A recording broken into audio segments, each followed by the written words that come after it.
Mesdames et messieurs, bonjour ou bonsoir, tout dépend de l'heure à laquelle vous écoutez cette vidéo chez vous. Je m'appelle Michel Bienton, votre humble serviteur. Bienvenue à la chronique de MBT. Mesdames et messieurs.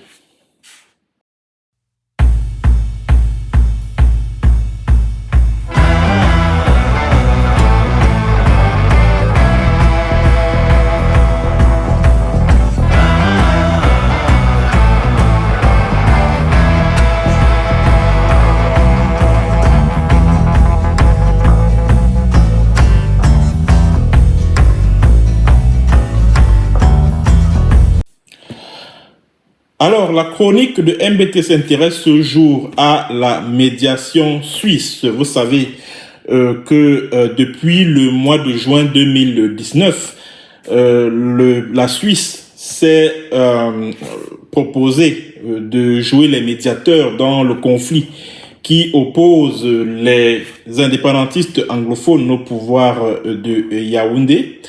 Alors, d'après la dernière information qui nous est parvenue, le gouvernement camerounais a rejeté l'offre de HD Center, qui est cet organisme suisse qui est en charge des médiations en temps de conflit, ainsi que qui fait également dans l'humanitaire. Alors, le gouvernement camerounais, Paul Biya, le dictateur camerounais, a donc estimé qu'il n'a plus besoin de cette offre de HD Center et a envoyé ce dernier balader. Ce que je pense de ce rebondissement dans tout ce qui tourne autour de la médiation suisse, c'est que je ne suis pas surpris. Parce que depuis le début, depuis le mois de juin 2019, l'on a remarqué que le gouvernement camerounais opérait une sorte de fuite en avant. Bref, si ce processus de médiation piloté par le gouvernement suisse, piloté par le HD Center, était au point mort, c'est tout simplement parce que le gouvernement camerounais refusait de jouer sa partition. Je tiens à vous rappeler, mesdames et messieurs, que du 25 au 27 juin 2019, HD Center a tenu une réunion avec des leaders indépendantistes anglophones.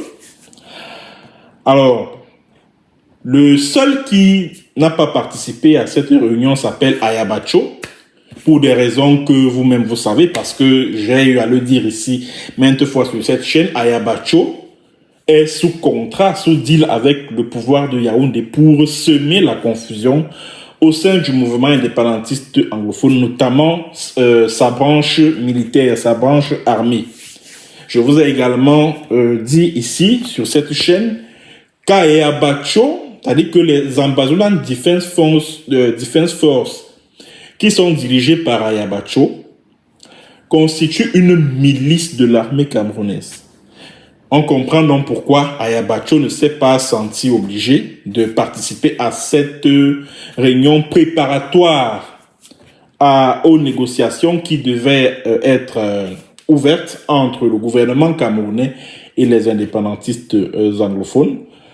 Bon, la raison qui a été avancée par Ayabacho était que la Suisse est trop proche du pouvoir de Yaoundé. Mais bon, pour moi, ce n'était que une raison officielle, mais la véritable raison pour laquelle Ayabacho ne s'est pas senti obligé de prendre part à ces réunions avec les responsables de HD Center, c'est tout simplement parce qu'il était déjà sous deal avec le pouvoir de Yaoundé.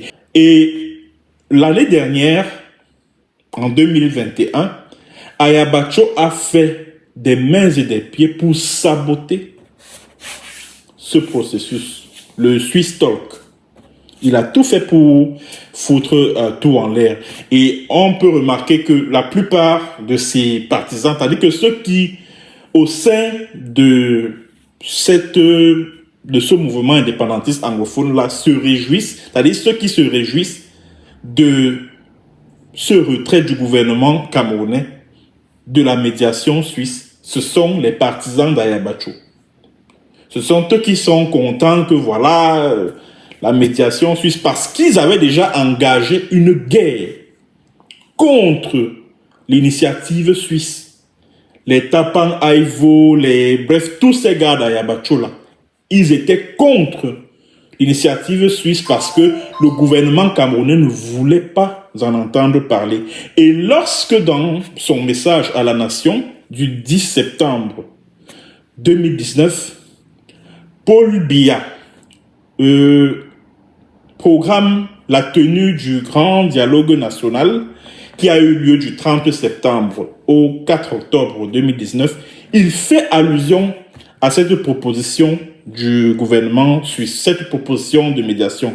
Je vous invite à écouter cet extrait du discours de Paul Biya, mesdames et messieurs, au sujet de la médiation suisse. C'est vrai qu'il n'a pas cité nommément la Suisse, mais il y faisait allusion. On écoute l'extrait du discours, mesdames et messieurs. Depuis la survenance de la crise dans les régions du nord-ouest et du sud-ouest, jamais le terme dialogue n'a été autant évoqué, prononcé, voire galvaudé. À l'interne comme à l'international, chacun y est allé de ses propositions et de ses suggestions. Certaines d'entre elles réalistes, d'autres nettement moins.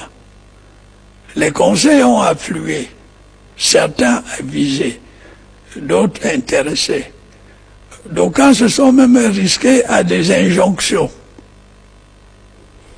Des initiatives multiples et diverses ont également fleuri. La plupart du fait de personnes de bonne foi, de pays ou d'organisations véritablement soucieuses du devenir de notre pays et du bien-être de nos populations.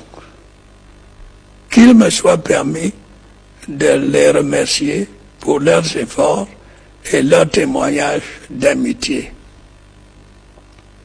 Il y a toutefois lieu de remarquer que la prolifération de ces initiatives s'est parfois malheureusement appuyée sur des idées simplistes et fausses, procédant de la propagande sécessionniste. S'agissant du dialogue lui-même, la question s'est toujours posée de savoir avec qui. Les nouvelles technologies de l'information et de la communication, et notamment les réseaux sociaux, ont malheureusement favorisé l'apparition des leaders autoproclamés, d'extrémistes de tous bords, essayant d'asseoir leur notoriété par le biais d'injures, de menaces, d'appels à la haine, à la violence et au meurtre. Or, tuer des gendarmes ou des civils, kidnapper, mutiler, molester, incendier, détruire des infrastructures publiques, empêcher les enfants d'aller à l'école ou les populations de vaquer tranquillement à leurs occupations, n'a jamais été dans aucun pays au monde source de légitimité pour représenter ou s'exprimer au nom des populations justement victimes de ces exactions. Voilà. Comme vous avez vous-même pu le suivre, Paul Biya estime que non, la proposition qui lui a été faite par les Suisses, à savoir s'asseoir sur une table de négociation avec les indépendantistes anglophones, c'est comme si le HD Center était de mèche avec les sécessionnistes, entre guillemets, et il a semblé évoquer les raisons pour lesquelles il n'était pas prêt à dialoguer avec ces sécessionnistes, entre guillemets. À savoir que voilà, ils ont égorgé les femmes, ils ont brûlé les écoles, ils ont brûlé les hôpitaux. Bref, ils ont commis un certain nombre d'exactions que Paul Biya lui-même, le dictateur camerounais, a eu à relever dans l'extrait que je viens de diffuser. Alors, voilà pourquoi moi je disais que si aujourd'hui, Paul Biya estime ne plus pouvoir participer à ce processus qui est piloté par la Suisse, je ne suis pas surpris, puisque depuis le début, on a constaté un manque de volonté du gouvernement camerounais d'ouvrir des négociations avec les leaders. Et la réponse que Paul Biya a adressée, a donnée au HD Center, bref, à cette initiative suisse, c'était le grand dialogue national. Donc c'était comme si Paul Biya est venu devant les caméras de la télévision nationale, la CRTV, pour dire que voilà, vos propositions de médiation, et ceci et cela, je m'entorche le cul.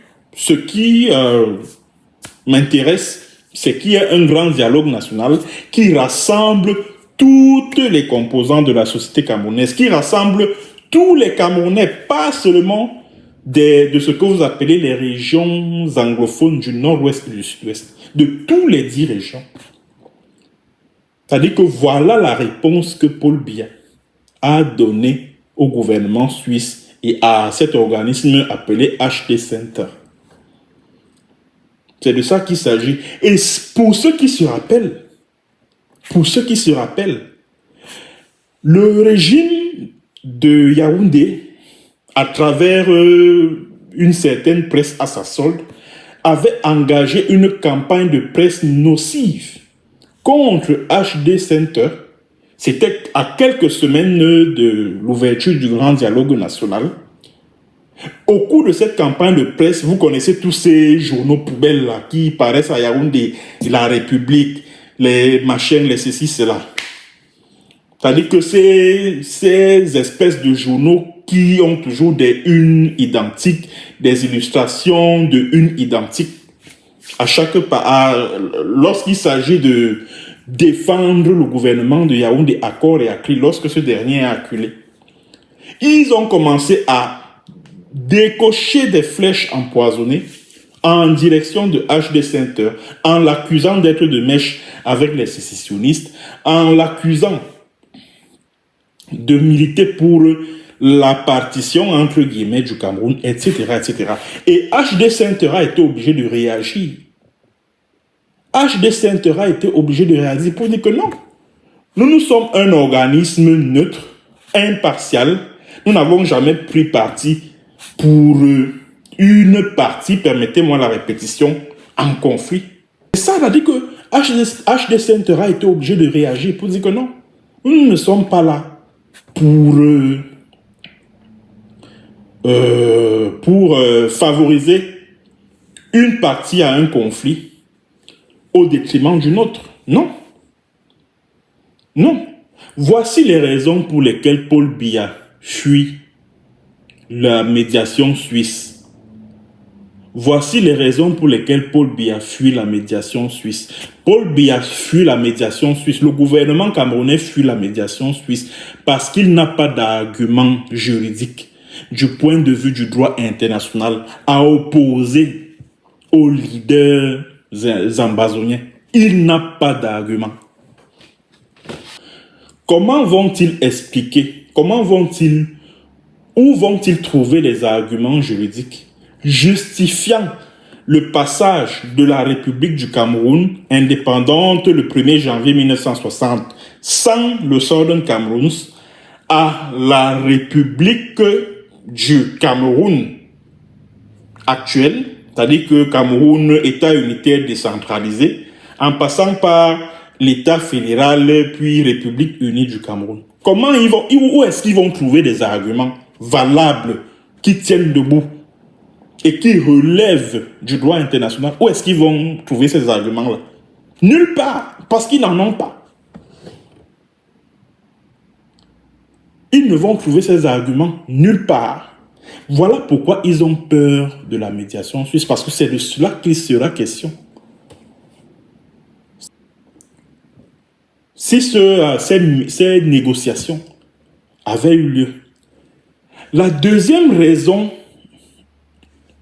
pour laquelle le gouvernement camerounais fuit la médiation suisse, c'est parce qu'il compte sur certains leaders ambazoniens qu'il a réussi à retourner.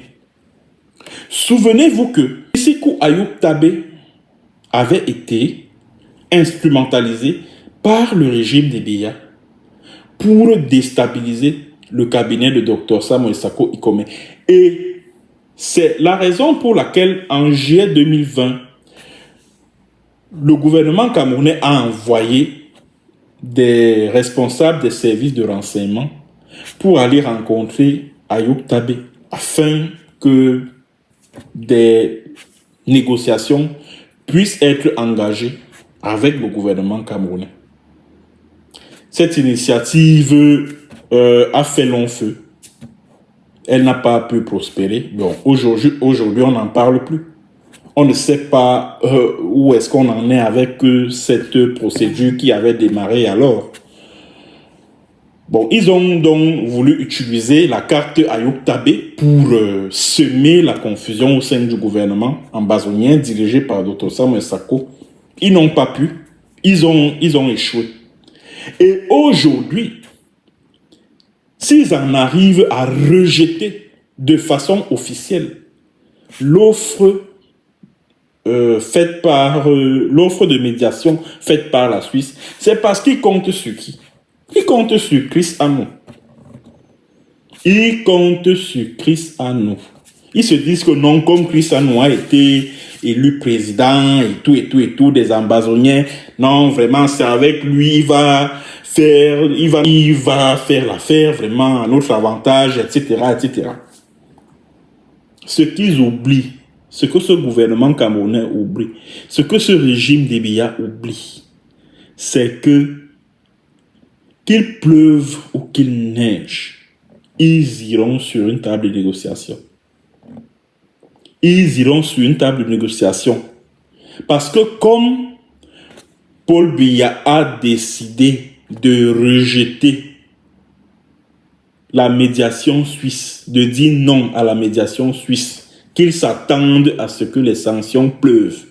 Parce qu'aujourd'hui, à partir de ce rejet, on a une idée assez claire de la partie qui est contre la fin de la guerre, qui est contre le dialogue, qui est contre les négociations. C'est le gouvernement camerounais qui bloque les négociations parce qu'il compte sur sa machine à terreur, parce qu'il compte sur son armée. Souvenez-vous que tout récemment, Paul Biya a ordonné le déploiement des forces spéciales en Ambazonie. C'est aussi sur ces forces spéciales-là que Paul Biya compte pour mater la révolte armée dans le Cameroun anglophone. Voilà pourquoi son gouvernement estime que non, nous n'avons plus besoin de médiation parce que nous avons une armée qui peut en finir avec cette histoire. Ok, j'aimerais donc que vous qui me regardez là à Yaoundé, vous ces gens qui dirigez le Cameroun là, vous qui gouvernez à Yaoundé là, sachez que vous risquez de faire face à des sanctions bientôt. Vous risquez de faire face à des sanctions parce que la communauté internationale aujourd'hui se rend compte qu'en fait c'est vous qui plombez le processus de résolution pacifique de ce conflit. N'oubliez pas que ce Swiss Talk là, cette initiative suisse est soutenue par des pays comme les États-Unis, comme le Canada, comme la Suisse. Ne l'oubliez pas. Ne l'oubliez pas. Alors pour éviter de faire face à des sanctions internationales, vous allez être obligé de vous asseoir sur une table de négociation, que vous le veuillez ou pas. Je m'adresse à vous, monsieur Paul Biya et toute sa bande là, les petits Assomo, les Ngongo Ferdinand, les Atanganji. Vous tous là, vous allez vous asseoir sur une table de négociation. Vous allez négocier avec les leaders ambazoniens, avec Dr Sarko, je précise bien, avec Sarko Ikome. Parce que ce que vous êtes en train de préparer là, avec Chris Anou là, je suis au courant de ça. Je suis au courant et ça n'aura pas lieu, ça ne passera pas. Ça ne passera pas. Vous allez négocier avec Sarko Ikome et son cabinet. vous allez négocier avec lui. C'est ce que j'ai donc voulu dire concernant cette actualité relative au rejet par Paul Biya et son gouvernement de la médiation suisse, une offre du gouvernement suisse qui a été proposée en juin 2019. Merci à tous ceux qui étaient connectés. Merci d'avoir suivi. À bientôt pour une autre séance et sur un autre thème. Bonjour, bonsoir.